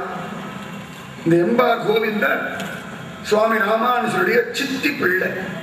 ரொம்ப ஆச்சரியமான ஒரு மகன், அற்புதமான ஒரு மகன். அந்த திருப்பதியில் இருக்கின்றதால் அப்பதான் பெரிய திருமலை நம்பியின் இடத்துல ஸ்ரீமத் ராமாயணம் கேட்டு இருந்தார் சுவாமி ராமானுஜர். ஒரு வருஷம் நிறுத்தி நிதானமா இந்த பெரிய திருமலை நம்பி ஜோரா ராமாயணம் சொல்ல அதை சுவாமி ராமானுஜர் கேட்டார். அதுவும் சுவாமி ராமானுஜர் ஸ்வயம் லக்ஷ்மண அவதாரம், ஆதிசேஷ அவதாரம். அவரே ஒரு வருஷம் ராமாயணம் கேட்டாங்க. எவ்வளவு விஷயங்கள் இருக்குன்னு பார்த்துக்கோங்க ஸ்ரீமத் ராமாயணத்துல. அத்தனை கோடி விஷயங்கள், வாழ்க்கைக்கு வேண்டிய விஷயங்கள் கொட்டி கிடக்கு. வாழ்க்கையில எல்லாரும் ஆனந்தமா இருக்க எல்லா வழிமுறைகளும் ஸ்ரீமத் ராமாயணம் நிறைய இருக்கு. எப்படியெல்லாம் இருந்தா கஷ்டம், எப்படியெல்லாம் இருந்தா ஆனந்தம், ரெண்டுமே அழகா சொல்றது ஸ்ரீமத் ராமாயணம். இந்த ராமாயணத்தை ஒரு வருஷம் கேட்டு இருக்கார். அப்ப இந்த எம்பார் கோவிந்தர் அவர் பெரிய திருமலை நம்பிகளுடைய சிஷ்யரா இருக்கார். சுவாமி ராமானுஜருக்கு எம்பார் கோவிந்தத்துல பரமபிரீதி. ரெண்டு பேரும் ஒன்னா இருந்தா அதுக்கப்புறம் ஒரு காலகட்டத்துல இவர் பெரிய திருமலை நம்பி இடத்துல வந்து சேர்ந்தார். பெரிய கதை ஜஸ்ட் சும்மா சொல்லி இருக்கணும், அவ்வளவுதான். ஒரு கோடிட்டு காட்டு நேரம் பெரிய சரித்திரம் ராமானுஜ தெய்வம். அந்த மாதிரி அந்த எம்பார் கோவிந்தர் இந்த சுவாமி ராமானுஜன் எம்பார் கோவிந்தனுடைய ஒவ்வொரு விஷயங்களையா நுணுக்கமா பார்த்துட்டு இருக்கார். இந்த எம்பார் கோவிந்தர் எப்பொழுதுமே தன் குருவுக்கு ராத்திரி படுக்க வைப்பார். ஏதோ அவர் கைங்கரியமா பண்ணிட்டு இருந்தார். குரு அந்த மாதிரி கைங்கரியம் கொடுத்திருந்தார். எந்த கைங்கரியம் குரு நமக்கு கொடுக்குற கைங்கரியத்தை சத்தையோட பண்ணணும்னா ஒரு சத்தியம் பெரிய பாக்கியம். குருவுக்கு அதை படுக்க வைக்கிறதுன்னு ஒரு பாக்கியம். நம்மெல்லாம் தூங்குறோம்னா தூக்கத்துக்காக, அவெல்லாம் தூங்குறோம்னா தெய்வ தியானத்துக்காக, தெய்வம் ஆனந்தமா இவர்கள் அனுபவிக்கிறத இவர் பகவான் ஒப்படைக்கிறதுக்காக. அது அவளா இருந்தால் வழியே புரியாது. படுத்துட்டே இருப்பா, தூங்கிட்டே இருக்க மாதிரி இருக்கும். ஆனா மனசு அப்படியே பகவத் சிந்தனையில் இருக்கு. புரிஞ்சுக்கிறது கொஞ்சம் கஷ்டம். அந்த ஸ்திதி அடைஞ்சாதான் புரிய முடியும். சப்சிஷனா இருந்தா புரிஞ்சுக்க முடியும். அப்ப ஒரு நாள் இந்த எம்பார் கோவிந்தர் இந்த பெரிய திருமலை நம்பிகளுக்கு படுக்கையெல்லாம் போட்டார். போட்டுட்டு அழகா இவர் அந்த படுத்து தூங்கிட்டார். எதிராசர் பார்த்தார். தூக்கி வாரி போடுங்கடா, அது இப்படி அக்கிரமம் பண்றது, பயங்கரமான பாபம் பண்ணி தொலைகிறானு எடா அது அப்படின்னு சொல்லி கதையை எடா ஆரம்பிச்சுட்டார்.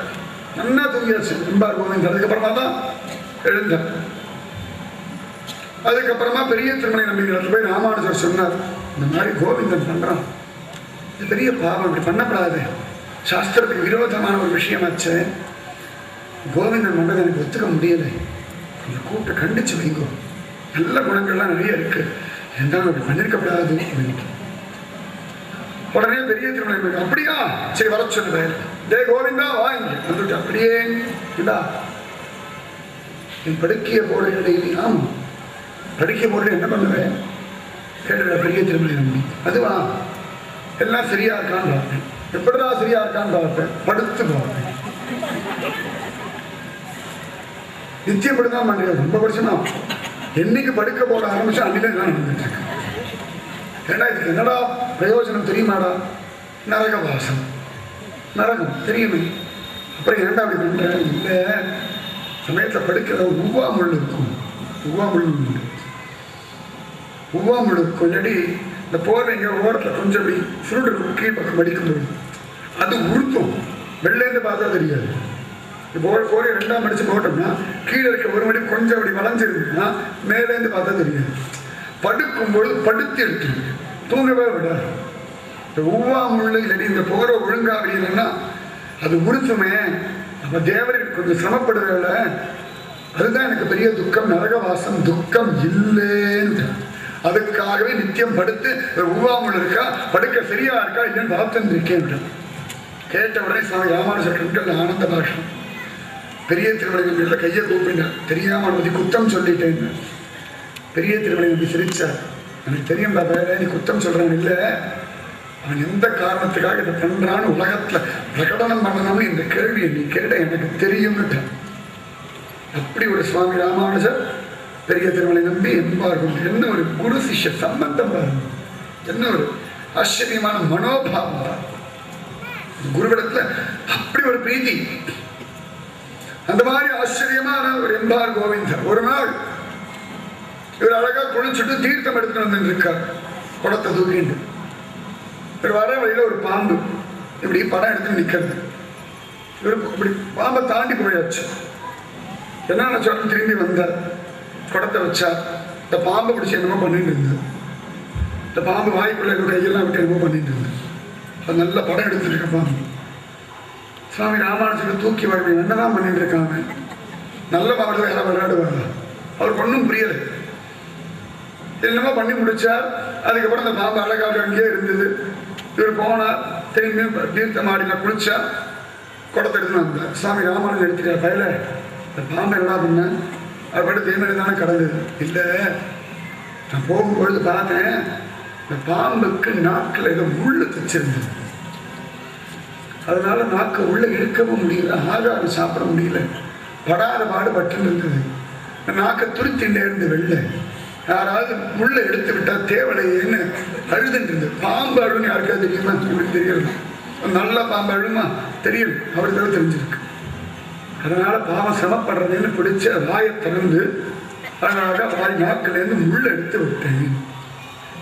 ஜீவ காருண்யம் வேண்டியது. நல்ல பாம்பு வரைக்குமா? என்ன ஒரு ஜீவ காருண்யம் பாருங்க. நம்மளாம் பாம்பு மேலே அடிச்சு போடுற கூட நிம்மதியா போகும். அது யாராவனா இருக்கட்டும், மனை வாழ் பாம்பு நிறைய எல்லாம் சொல்லுது. அது ஒரு ஸ்திதிக்கு மேல பயமுறுத்தறதுனா போச்சு. எல்லாருக்குமே வந்து அந்த பாம்பெல்லாம் பரவாயில்ல, அது பாட்டு இருந்துட்டு போட்டதெல்லாம் அது தண்ணி பாம்பா இருந்தாலும் அடி வைத்த கிடக்கு. பாம்பு என்றால் படையும் எடுக்கணும். அந்த மாதிரி சமயத்துல ஒரு நல்ல பாம்பு நாக்கில முள்ளு குத்தி கொடுத்தா அது கஷ்டப்படுறது. ஆகாரம் இல்லாம அதுக்காக அது வாயை திறந்து நாக்க பிடிச்சு நல்ல பாம்பு. சரி, அது வேணுண்டா பண்ணாது, அவசரத்தை டக்குன்னு கொஞ்சம் அப்படி வேகமா கடி அடிச்சு விட்டுணும். பாம்புக்கு நஷ்டம், இவருக்குதான் நஷ்டம். அதை பத்தி கவலைப்படாம நாக்கிலேருந்து முள் எடுத்து விட்டாரு. அதை பார்த்து எதிராஜ சுவாமி ராமானுஜன் நீசிலிட்டு போயிட்டார். அப்பா, அசாத்தியமான ஜீவ காருண்யம்டா குழந்தவனுக்கு அப்படின்னு ஆனந்த தலைச்சார். எம்பார் கோவிந்தர் பாம்புடைய வாயில் இருக்கும்படியான ஒரு முள்ள கூட எடுத்து அது கூட சுகப்படணும்னு நினைச்சார். அந்த அளவுக்கு அவருக்கு ஒரு ஜீவ காருண்யம் இருந்தது. எனக்கு அதெல்லாம் ஒன்றும் கிடையாது, எப்படியும் வாழ்க்கையில பிரயோஜனம் இல்லை. சரி, இருக்கிற வரைக்கும் இந்த திருக்கோளூர் இருக்கிற 4 பேருக்கு ஒரு நல்ல காரியம் பண்ணலாம் தோணித்தார். இல்லையே, வைத்தமானது பெருமாள் கோவில்ல கைங்கரியம் பண்றவங்களுக்கு காலம் ஒரு ஜலம் கொடுக்கணும்னு தோணித்தார். இல்லையே, சரி, எனக்கு தான் பெருமாளுக்குள்ள ஸ்ரத்த இல்லை, பக்தி இல்லை. யாராவது ஒருத்தர் வரும் பொழுது வெயில களைச்சு போய் வந்து பெருமாள் சன்னிதியில வந்து ஓரத்தில் உட்கார்ந்த கூட இருந்தாங்க ஒரு டம்ளர் தீர்த்தம் சாப்பிடுவோம்னு சொல்ற அளவுக்கு ஜீவ காருண்யம் ஒண்ணும் இல்லை. எவ்வளவு கைங்கரியம் பண்ணலாம். லோகத்துக்கு பரோபகாரம் ஹிதம் சரீரம். பரோபகாரம் பண்ணணும். எனக்கு பரோபகார சிந்தனையெல்லாம் ஒன்றும் கிடையாது. என்ன, யாருக்காவது பரோபகாரம் பண்றதுக்காகவா திருக்கோளூர் விட்டுட்டு போறேன். சரி, அவ யாரோ பிரசவத்தை துடிச்சுட்டு இருக்கா, நான் தான் சண்டத்துக்கு கிடக்கிறேன், பரவாயில்ல, ஒரு பரோபகாரம் பண்ணலாம் தான் பயன் இருக்கேன். ஒண்ணும் இல்லை. சரி, யாரோ உடம்பு முடியாம படுத்த படுக்கையா இருக்கா, அவளுக்கு எந்த விதமான ஒத்தாசம் பண்றதுக்கு ஆளே இல்லை. சரி, போனா போறது, நம்ம திருக்கோளூர்ல இருந்தா என்ன, அவ கூட இருந்தா என்ன, நம்ம அழகா அவளுக்கு ஒத்தாசம் பண்ணா அந்த ஜீவனுடைய சரீரத்துக்கு நல்லது நடக்குமே, அதுக்காக போறேன். ஒண்ணும் இல்லை. என் சரீரத்தை காப்பாத்திக்கிறதுக்காக ஊரை விட்டு ஓடின்னு இருக்கேன். என்ன போய் ஏண்டி போறேன்னு கேட்கிறேன். நான் மசல் புழுக்க வரப்புல கடந்தா என்ன, வயல்ல கடந்தா என்ன, வாயில் கையிட்டேனோ எம்பாரை போல பாம்பின் வாயில். ஒரு பாம்பு வாய்க்குள்ள கூட கைவிட்டு அதுக்கு ஒரு நல்லது பண்ணணுன்ற ஒரு மனசு இருந்தது. எனக்கு அதெல்லாம் கிடையாது. இவர் சொல்ல ஆனந்தமா சுவாமி ராமானுஜர் மேஷிலிருந்து எம்பார் கோவிந்தருடைய பிரபாவத்துல மயங்கி போனார். ரொம்ப ஆச்சரியமான எம்பார் கோவிந்தர். ஒரு சந்தர்ப்பத்துல எம்பார் கோவிந்தர் ஸ்ரீரங்கத்தில் இருக்கா மடத்துல. அப்ப சுவாமி ராமானுஜருடைய மற்ற சிஷ்யர்கள்லாம் எம்பார் கோவிந்தருடைய குணங்கள் எல்லாம் லிஸ்ட் போட்டு, இவர மாதிரி சாத்தியம் வராது, இவர மாதிரி குருபக்தி வர நிறைய ஒவ்வொன்றா சொல்லிட்டு இருக்கா. அவரும் ஆமா அழகா தலையாடி தலை சிரிச்சுட்டு இருக்கா. அப்ப எத்திராஜன் வந்துட்டார். கொஞ்சம் தூக்கி வாரி போடுது எத்திராஜன். ஏண்டா கோவிந்தா, எல்லாரும் உன்னை பத்தி பெருமையா பேசினா நீ ஒரு இடத்துல குத்தத்தை சொல்லணும்டா, அதுதாண்டா ஆத்மாவுக்கு நல்லது. நீயும் தற்பெருமை பேசி தொலைச்சன்னா ஆத்மா கீழே விழுந்துருண்டா, கோடி ஜென்ம புனரப்பி ஜனம்டா பயல, ஏன்டா அப்படி பண்ணி தொலைகிற அப்படின்றார். எம்பார் கோவிந்தர் விருட்டுன்னு எழுந்து கையை கூப்பிட்டார். மன்னிக்கணும், அவ என்ன புகழான்னு நான் தலையாட்டவே இல்லையே. அவ சொல்லக்கூடிய அத்தனை குணங்களும் தேவரின் கிருபா கடாட்சத்தினால இந்த சரீரத்துல வந்திருக்கு. அதனால உங்களுடைய குணங்களை கொண்டாடுறார்கள் தான் கேட்டு இருந்தேன் ஒழிய கோவிந்தன் அச்சேதனமான ஒரு ஜடப்பொருளை பத்தி பேசினான்னு கேட்கலையே. அத்தனை பேர் மெய்சிலிட்டு வைத்தான். எத்திராஜர் கண்கள்ல ஆனந்த பாஷம் வாரியர் எம்பார் கோவிந்தரே இறக்கி ஆலிங்கனம் பண்ணிக்கோங்க, இந்த நல்ல குணங்கள் எனக்கும் உற்பத்தி ஆகட்டும்னு சொன்னார். எத்திராஜர் குறைச்சல் ஒண்ணும் இல்லை. ஆனாலும் அந்த சத்திஷனுடைய குணங்களை பார்த்து மெய்சிலிட்டு போய் இந்த மாதிரி குணங்கள் எனக்கு வரல ஆலிங்கனம் பண்ணிக்கோன்னு சொல்ல எம்பார் கோவிந்தர் சுவாமி ராமானுஜர் இறுக்கி ஆலிங்கனம் பண்ணார். அந்த கோவிந்தரை பத்தி இவள் சொல்றா. ஒரு சந்தர்ப்பத்தில் ஸ்ரீரங்கத்தை அரையர் சேவை நடந்துருக்கு. அன்னைக்கே சொன்ன திவ்ய பிரபந்தங்களை பாடி பகவானுக்கு முன்னாடி அபிநயம் பிடிச்சு ஆடுறது அரையர் சேவை. ஆழ்வார்த்தனைகளை கூட நடந்துட்டுதான் இருக்கு. அந்த மாதிரி அரையர் சேவை நடக்கு. அதுல பெரியாழ்வார் பாசுரங்கள் ஜோரா அது அப்பூச்சி காட்டுகின்றான். பூச்சாண்டி பூச்சாண்டி விளையாட்டு. கிருஷ்ணன் பூச்சாண்டி பூச்சாண்டி பூச்சாண்டி எல்லாம் பயமுறுத்துறதான். கண்ணை புரட்டி விழித்து களை கண்டு செய்யும் பிராணி ஆழ்வார் சொல்வார். இது பூச்சாண்டி காட்டுறோம். அப்பப்ப சமயத்தை ஆழ்வார் இந்த கோபர்கள் ஆயர்கள் எல்லாம் சொல்றதை கேட்கணும். நாக்கெல்லாம் வெள்ள தொங்கப்பட்டு நான் பூச்சாண்டி அப்படின்னு இதெல்லாம் பண்ண. அந்த மாதிரி ஒரு 10 பாத்திரம் இருக்கு. பெரிய ஆழ்வார் இந்த கிச்சாவே பூச்சாண்டி விளையாட்டு காட்டுறது. பெரிய பூச்சாண்டி இதுதான். அந்த மாதிரி குழந்தைகளால் பயமுறுத்தி தன் காரியத்தை சாதிப்பான்னு காண கிடைக்கிறது. எங்கேயாவது வண்ணத்துல போவான், இருட்டில் தெரியவே தெரிய கருப்பாச்சு எல்லா ஆவணத்தை வரை கைட்டு வச்சுட்டு போகுது. இந்த இருட்டில் போய் என்னவோ சத்தம் கேட்கறதுன்னு இவன் அந்த தலிகை உள்ள திறந்து வந்தான்னா பூச்சாண்டி அப்படின்னு கத்துக்குது. நாக்கெல்லாம் தொல்லை போட்டு கண்ணெல்லாம் சிவப்பு வேற கை வேற சிவப்பு மொழிக்கும் பயந்து ஓடி போயிடுவான். இந்த மாதிரி பண்ற மாதிரி ஒரு 10 வாசனங்கள் இருக்கு பெரியார்கள்.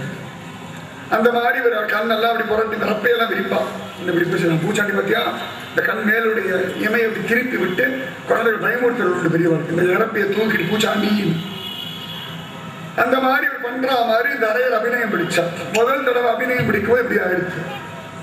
2ஆவது தடவை அபிநயம் பிடிக்கும்போது அபிநயத்தை மாத்திட்டார். அழகா 4 திருக்கைகளை கொண்டு காமிக்கிற மாதிரி 4 திருக்கைகள் சங்கு சக்கர கதாபத்மத்தை காட்டி கிருஷ்ணன் கோபர்களை பயமுறுத்துற மாதிரி. யாராவது ஏடாகுடம் பண்ணிட்டாங்கன்னா உடனே சங்கு சக்கர கதாபத்ம பாணியா விஷ்ணு ரூபம் காட்டி நான் பூச்சாண்டின்னு அவருக்கு பூச்சாண்டிய விஷ்ணு ரூபம் தான். அழகா 2 கையை வச்சுட்டு காலெல்லாம் மடிச்சுட்டு திரிபங்கி ரூபம். திரிபங்கினா 3 வளவோடு இருக்கிற கிருஷ்ணன் பூச்சாண்டி இல்லையா. அவளுக்கு சத்துரு பூச்சாண்டி நாராயண ரூபம்னா பூச்சாண்டி. அந்த மாதிரி அபிநயம் பிடிச்சுட்டான். உடனே சுவாமி ராமானுஜர் இப்படியே தேடுறா. கோவிந்தர் எங்கே? பின்னாடில இருந்து கோவிந்தர் அடியே அப்படின்ட்டான். ஓ இங்கதான் இருக்கியா தெரிஞ்சது அப்படின்ட்டான். என்னடான்னா கோவிந்தர் தான் சொன்னாராம், பகவான் வந்து கண்ணு ரப்பையெல்லாம் தூக்கி பயமுறுத்தாது, சங்கு சக்கரத்தை காட்டியே தான் அவளை பயமுறுத்தின்னு இருந்தா. அவனுக்கு வந்து இவர்கள்லாம் தன்னை கோபாலன் சொல்றது ஆசையா இருக்கு, தன்னை நாராயணன் சொன்னா பிடிக்கல. அவர்களுக்கும் கோபாலன் தான் பிடிச்சிருக்கு, நாராயணத்துல பிரீதி இல்லை. அதனால அப்பப்ப நாராயண காட்டி காட்டியே பயமுறுத்தின்னு இருந்தான்னு இவர் உடனே இங்க அபிநயம் பார்த்து அதை பார்த்து அவர் அங்க பார்த்து இது பார்க்காமலேயே சுவாமி ராமானுஜர் கோவிந்தன் மேலதான் இது தெரிஞ்சுட்டார். என்ன ஒரு சத்குரு, என்ன ஒரு சப்சிஷன் வரணும். இவர் கண்ணதிர்க்க பண்ணியிருந்தாலும் பரவாயில்ல. இவர் எங்கேயாவது பின்னாடி 10 பேர் பின்னாடின்னு இப்படி பண்ணாதீங்கோ, கையை இப்படி மாத்துக்கோ, சங்கு சக்கரம் காமிங்கோன்னு சொல்ல அந்த மாதிரி ஒரு அபிநயம் பிடிக்க இது நிச்சயமா கோவிந்தன் தான் பண்ணிருப்பான்னு தெரிஞ்சதுன்னா என்ன அளவுக்கு ஒரு சத்குரு ஒரு சப்சிஷன் எத்தனை நுணுக்கமா பார்க்கிறா பார்க்கணும்.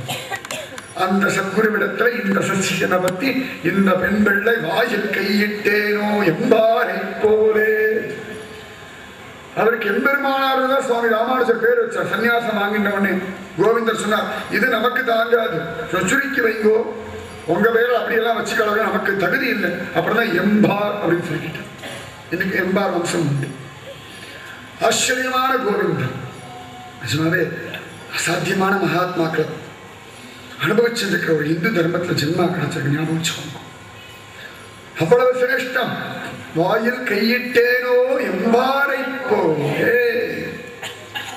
ஆச்சரியமா இந்த பெண் பிள்ளை சொல்ல எம்பார் கோவிந்தருடைய பிரபாவத்தை நினைச்சு சுவாமி ராமானுஜர் மெய்சிலத்தில் கிடக்க எம்பார் கோவிந்தர் ஓரத தெய்வமே நிற்கிறார். அவர் சம்பந்தப்பட்ட விஷயம் இருக்குன்னு தனக்கு அதுக்கு சம்பந்தம் இல்லை, ராமானுஜ விஷயம் மட்டும் நிற்கின்றார். அசாத்தியம்.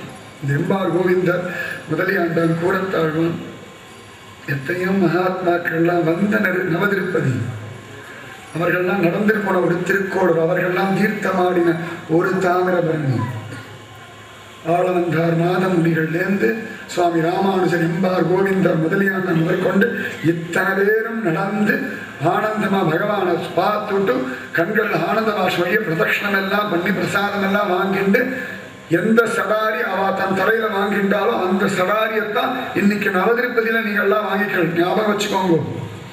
அவளுடைய திருமுடியை எந்த சடாரி தொட்டுதோ அந்த சடாரியை தான் உங்க முடியையும் தொட்டு இருக்கு. இதுவே பரம விசேஷம். கோடி ஜென்ம சுகிருத்தம். அத்தனை சிரேஷ்டம், அத்தனை வசத்தி. ஆனந்தமா இவள் சொல்ல அதை கேட்டால் உடனே அடுத்த வாக்கியம் தோல் காட்டி வந்தேனோ. அப்பாடா பரவாயில்ல, இது ஒண்ணு ஆயிடுச்சு, பிரிக்க முடியாது. சந்தோஷமா இருக்கு, திருப்தியா இருக்கு. தோல் காட்டி வந்தேனோ பட்டரை போல். ராதே ராதே. இதுவும் பராசர பற்ற சம்பந்தமான ஒரு வாக்கியம். பராசர பற்ற ஆச்சரியமான சதாச்சாரம். சுவாமி ராமானுஜர் காலத்திலேயே அற்புதமான ஒரு சதாச்சாரனுடைய குணங்கள் எல்லாம் அவருக்கு வந்துடுது. நிறைய பேர் பராசர பற்ற குருவெல்லாம் 72 வாழ ஆரம்பிச்சாச்சு. ஸ்ரீரங்கத்துல நம்பெருமாள் எப்ப பார்த்தாலும் உற்சவம் தானே அவருக்கு. உற்சவ சமயத்தை கூட்டம் அலமோதும். யாரும் பக்கத்துல தான் சரி முடியாது. ஸ்ரீரங்கம் வரைக்கும் உண்டு, அந்த காலத்துல இந்த காலம் வரைக்கும் தூத்துக்குடி வரைக்கும் இருக்கு அலமோதுற கூட்டம். அந்த மாதிரி ஆச்சரியமான அலமோதுற கூட்டம். அப்ப இந்த பகவான் நம்பெருமாள் மூர்த்தி இருக்குமோன்னு அவரை காப்பாத்தின எல்லாரும் வந்து இடிச்சு பிடிச்சு எங்கேயாவது மூர்த்தியை சாச்சுட்டானா விபரீதமா இருக்குமே. அதனால அந்த மூர்த்தியை ரட்சிக்கிறதுக்காக இவர் எல்லாரும் நின்று தடுப்பாங்க. கைங்கரிய பிறகு பெரிய காரியம். ஆனா இது என்ன ஆச்சரியம்னா எல்லாரும் தெய்வத்தை பார்ப்போம், அவ தெய்வத்தையே பார்க்க முடியாது. இந்த கூட்டம் சரி பண்றதே குழப்பா இருக்கும். என்ன ஆச்சரியம்னா தெய்வம் அவர்களை பார்த்துருக்கும். இவர்கள் தன்னை பார்க்கலன்னா கூட தெய்வம் அவர்கள் முடிச்சு முடிச்சு பார்க்கணும். சும்மா சொல்லக்கூடாது, நன்னா தான் பண்றது. நம்மளாம் தெய்வத்தை முட்டி அடிச்சுன்னு போனோம்னா நம்மளெல்லாம் தடுத்தவா சரி பண்ணும்போது அவ முதுகத்தான் தெய்வத்துக்கு காட்டின்னு இருக்கலாம். சாஸ்திரப்படி தெய்வத்தை முதுக காட்டக்கூடாது. ஆனா வேற வழி இல்லை, வாழ்க்கை அப்படிதான் பண்ண முடியும். ஆனா அந்த சமயத்தில் இந்த பாடு படுறானே, இந்த பாடு படுறானேன்னு பிரபு ஒரு பார்வை பார்ப்பானே, அதுவே கோடி ஜென்மாவுக்கு முன்னி பெரிய பாக்கியம். நிஜமாவே பரம பாக்கியம். பல விஷயங்கள நமக்கு இதெல்லாம் பெரிய விஷயமா தெரியறது. ஒவ்வொன்றும் நுணுக்கம் இருக்கு சனாதனமான தர்மத்தை. அந்த மாதிரி ஆச்சரியமா அற்புதமா எல்லாம் பண்றான் ஜோரா. அப்ப என்ன பண்ணுவான்னா அந்த கைங்கரிய பறவைகள் ஜனங்கள் கூட்டத்தை வளர்க்கறதுக்காக மான் தோல்னால ஒரு சாட்டை மாதிரி ஒண்ணு இருக்கும். அதை அப்படி தரையில அடிப்பான். நல்லா சத்தம் வந்து சாட்டை அடிச்சா உடனே ஜனங்கள்லாம் விலகும். ஜனங்கள் மேல அடிக்க மாட்டா, தரையில் அடிப்பான். பலா பலா பலா இப்படி அடிச்சதுக்கு சமயத்துல பராசர பட்டம் வந்துட்டாங்க. ஸ்ரீரங்க புரோகிதர், ஸ்ரீரங்கநாதனுடைய செல்லப்பிள்ளை, ஸ்ரீகாரபுத்திரன், பெரிய ரொம்ப ஆச்சரியமான பக்தன். சின்ன குழந்தைதான். பார்த்தோன்னா 28 வயசுல அவர் கிளம்பி போயிட்டார் அப்படின்னு சில இடங்கள்ல காணகள். 28 வயசு எல்லாம் பெரிய நஷ்டம் தான் சனாதன தர்மத்துக்கு. ஆனா 28 வயசுல அற்புதமான காரியங்களை சாதிச்சுட்டு போயிட்டார் பெரியவா. அந்த மாதிரி இந்த பராசரப்பட்ட அவர் வந்தா அப்பதான் கூட்டத்தில் ரொம்ப பெரிய கூட்டம் விளக்கின்னு இருக்கா. கைங்க சாட்டில் அடிச்சுன்னு இருக்கா. விளங்குங்க விளங்குங்க விளங்குங்க அப்படின்னு. அப்ப என்ன ஆயிடுதா, அப்படி அடிக்கிற சமயத்தை பராசரப்பட்ட வரவும் இந்த ஷாட்டை அவர் மேல விழுந்தார். ஸ்ரீரங்கநாதனுடைய செல்லப்பிள்ளை செல்லப்பிள்ளை ஸ்ரீகாரபுத்திரன் ரோஹிதன் எதிராக சுவாமி ராமானுஜருடைய சிஷ்யர் சதுர்வேதி பிரவச்சனம் பண்ணாருன்னா அப்படி இருக்கும். உட்காந்து கேட்டுட்டே இருக்கலாம். அவ்வளவுதான். அவ்வளவு அழகா பேசுவார். அசாத்தியமான ஒரு மகாத்மா. அப்படி அடிக்கும்போது தோல்ல விழுந்தெடுத்து பற்ற ஒன்றும் சொல்லலை. அவர் போய் அழகா நம்பெருமாளை பார்த்தாரு. உடம்புல பற்றோடு தொடச்சு போட்டு போயிட்டார். அதுக்குள்ள உடனே பற்றோடைய சிஷ்யர்கள்லாம் முன்னா போய் கைங்கர பற்ற பெரிய சண்டையை ஆரம்பிச்சோம். எப்படி அடிக்கலாம், அவர் யாரு தெரியுமா, பெரிய வாக்குவாதம். அவர் அப்பதான் புதுசா வேலைக்கே வந்திருக்காரு. அவருக்கு தெரியாது, மற்ற பத்திலாம் அவருக்கு தெரியவே தெரியாது. இவர் அண்ணா நம்பெருமாளை சேவிச்சு திரும்ப நீங்க பெரிய ரகலை ஆயிருக்கு. ஒரு 25-30 பேர் சேர்ந்து சூழ்ந்து நின்று இவரை போட்டு கேள்வி மேல கேள்வி கேட்டு பயமுறுத்தி பலத்தை எடுக்கிறார். உடனே பராசர் ஓடி எல்லாரையும் கொண்டுதான் விளக்கினார். அவரை ஏன் திட்டு? அவர் நம்பெருமாளுக்காக கைங்கரியம் பண்றார். குறுக்களை வந்தது என் தப்பு. குறுக்களை வந்து மற்றும் குறுக்களை வரல, அவர் நேரிட்டு அடிக்கலாம் எதிர்ச்சியா நடந்துடுச்சு. குறுக்களை வந்து என் குத்தம். அந்த கைங்கரியவரை ஏன் திட்டக்கூடிய அதிகாரம் யார் கொடுத்தா? இப்படி திட்டப்படாது பரம பாவம்னு சொல்லிட்டு உடனே இந்த கைங்கரியை பார்த்துட்டு மற்ற கையை கூப்பிட்டார். மன்னிச்சிடுங்க, பெரியவர் மன்னிச்சிடுங்கோ. நிஜமாவே உங்களை மாதிரி கைங்கரிய பறவைகள் அடிக்கும்போது அந்த அடி தோல்ல பட்டா பரம பாக்கியம் தானே. நான் பண்ணது ஒரு குத்தம் என்னடான்னா, இன்னொரு தோலையும் காட்டிட்டு போயிருக்கணும். ஒரு தோலை வாங்க இன்னொரு தோலை காட்டுறது நமக்கும் தெரியும், நமக்கும் உண்டு. ஒரு தோல் அடி வாங்கினா இன்னொரு தோலை காட்டணும்னு பராசர பற்றி எப்படியோ சொல்லி வச்சுட்டு போயிருக்கா. இதெல்லாம் கொஞ்சம் புத்தியில வாங்கி விதைச்சி வச்சுட்டு நல்லா இருக்கும். நாங்களும் பார்த்துருக்கோம், எங்க சம்பிரதாயத்தையும் இருக்கார்கள் அப்படின்னு கொஞ்சம் தைரியமா சொல்லுவோம். இன்னொரு தோலை காட்டினவரும் உண்டு, காட்டலைன்னு அழுதவரும் உண்டுன்னு சொல்லிடுவோம். சத்தியம். சனாதனமான ஹிந்து தர்மத்துடைய ஆழத்துல கோடி கோடி ரத்னங்கள் கொட்டி கிடக்கு. அள்ள அள்ள எடுத்துட்டே இருக்கலாம். ஏதோ நுனிப்புள் மேய்ஞ்சிட்டு போகிறதுனால நமக்கு தெரிய மாட்டேங்கிறத கோடி மகாத்மாக்கள் ரொம்ப ஆச்சரியமா அற்புதமாக வாழ்ந்து காட்டிட்டு போயிருக்கார்கள். சந்தேகமே வேண்டும். இதுல என்ன இருக்குன்னு நினைக்காதீங்க, கோடி விஷயங்கள் இருக்கு, எல்லாமே இதுல இருக்கு.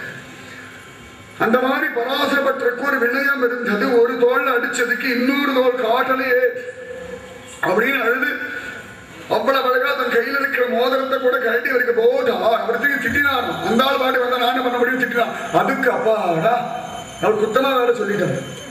இதை கேட்டு எல்லாரும் எதுக்கு மோதிரம் கொடுத்த திட்டக்கூடாது, இல்ல இல்ல நன்னா திட்டணும்னு எல்லாரும் கேட்டு ஆச்சரியமா பார்க்கறேன். ஏன் அப்படி சொல்றேன்? ஆமா, நம்பருமா நம்முடைய குத்தத்தை பார்க்கறது இல்லை, நமக்கும் தெரியறது இல்லை, நீங்க யாரும் சொல்றதே இல்லை. இப்படியே போயாச்சுன்னா உருப்படாம போயிடுவேன். குத்தத்தை சொல்ற ஒரு 4 பேர் இருக்காலும் உருப்படுறேன். என் குத்தம் என்ன எனக்கு தெரிஞ்சு கொடுத்துருட்டான்.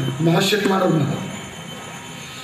அந்த மாதிரி ஒரு வினயம், அந்த மாதிரி பகவத் பிரீதி, பகவத் பக்தி, கைங்கரிய பரவலிடத்துல கூட ஒரு விசுவாசம் கொண்டு அவருடைய கைங்கரியத்தை பார்த்து மெய்சிலிருத்து போன பராசர பற்ற மாதிரியான ஆயிருக்கேன். சரி, எனக்கு வாழ்க்கை இல்லை, எனக்கு ஒன்றும் பிரயோஜனம் இல்லைன்னா கூட என் கைங்கரியம் பண்ணி வாழற வாழ பார்த்து ஆஹா இவர்களை பார்க்கறதுக்கு ஒரு பாக்கியம் கிடைச்சதேன்னு வாழ்ந்து தொலையலாமே, அவளுடைய பாக்கிய விசேஷத்தை அனுபவிக்கலாமே. நான் மசல் புழுக்க வரப்புல கடந்தா என்ன, வயல்ல கடந்தா என்ன, தோல் காட்டி வந்தேனோ பட்டரை போலே. கடைசி வாக்கியம் நிஜமா முடிக்க. அப்பா போன் அங்க பேசுப்பா, அங்க பேசு. ஆச்சரியமான விஷயம். நிஜமாவே முடிக்க தோணல எனக்கு. ஒரு 10 வருஷம் கழிச்சு சொல்லலாமான்னு தோன்றது. கையில பேப்பரை கொடுத்துட்டோம், ஆனால் விஷயம் புரியணுமோன்னு அது ஒண்ணு இருக்கு. ரொம்ப ஆச்சரியமா பேசலாம். பின்பை துறை வேறு செய்தேனோ பகவரை போலே, துறை வேறு செய்தேனோ பகவரை போலே. வில்லிபுத்தூர் பகவர்னு ஒரு மகாத்மா, ஸ்ரீவில்லிபுத்தூர்ல வாழ்ந்த ஒரு மகாத்மா. ஆழ்வார்கள் காலத்துக்கு பின்னாடி சுவாமி ராமானுஜர் காலத்துக்கு பக்கத்தில் இருந்த ஒரு மகாத்மா. வில்லிபுத்தூர் பகவர்னு பேர். ஆச்சரியமா அற்புதமான ஒரு ஞான வைராக்கியத்தோடு இருக்க ஒரு பிராமணன். நல்ல சத்விஷயங்கள் தெரிஞ்சவர். நித்திய கர்மானுஷ்டங்கள் சந்தியாவந்தனம் இதெல்லாம் ரொம்ப சரியா ஜோரா பண்ணக்கூடிய ஒரு மகாத்மா. அந்த மகாத்மா நித்தியம் அந்த ஊர் குளத்துல எல்லாரும் அனுஷ்டானம் பண்ணுவார். இவர் மட்டும் தனியா ஒரு தோக்கம் பண்ணுவார். இவன் ஒரு படித்துறையில பண்ணா ஒரு இன்னொரு படித்துறைக்கு பண்ணுவார். ரொம்ப நாள் நடந்துருக்கு. உடனே அவளுக்கு ஒரு மாதிரியா எடுத்து நடக்குது. எல்லாரும் தான் ஒரே மாதிரி தான் சந்தி பண்றோம், இல்லை இவர் கூட தனியாக போய் பண்றது. உடனே இவர் கிளம்புற சமயத்தை கேட்கணும், நான் ரொம்ப பொறுக்க முடியாம ஏன் எங்களோட சந்தியாவந்தனம் பண்ண ஆகாதோ? உடனே அவர் சிரிச்சார். நீங்கள் எல்லாம் இதை பண்ணணும், இதனால ஒரு பிரயோஜனம் இருக்கு, பண்ணலன்னா பாவம், பண்ணா புண்ணியம்னு சொல்லி இதுக்காக பண்ணிட்டு இருக்க. நாங்கள் எல்லாம் பகவத் பிரீத்தியர்த்தமா பகவானுக்காக பண்ணிட்டு இருக்கோம். பண்ணக்கூடிய காரியங்கள் மனசு எப்படி இருக்கு? எத்பாவம் தத்பவதி. நாங்களெல்லாம் பகவத் பிரீத்திய பகவான் சந்தோஷப்படுவான். இது அவன் வைச்சிருக்கிற சாஸ்திரம், அவன் சொல்றபடி கேட்கணும், அவனுக்காக பண்ணிட்டு இருக்கோம். அதனால உமக்கும் எமக்கும் ஒத்து வராது. அதனாலதான் தனியா பண்றேன்னு சொல்லி படித்துறைய தனித்தனியா வச்சுன்னு பண்ணாங்க. அதாவது செய்யக்கூடிய காரியங்களை பகவத் பிரீத்தியர்த்தமா பண்ற கூட்டம் ஒண்ணு, பிரயோஜனத்துக்காக பண்ணக்கூடியவர்கள், பண்ணலன்னா பாவம்னு பண்ணக்கூடிய ஒரு கூட்டம் ஒரு கூட்டம்.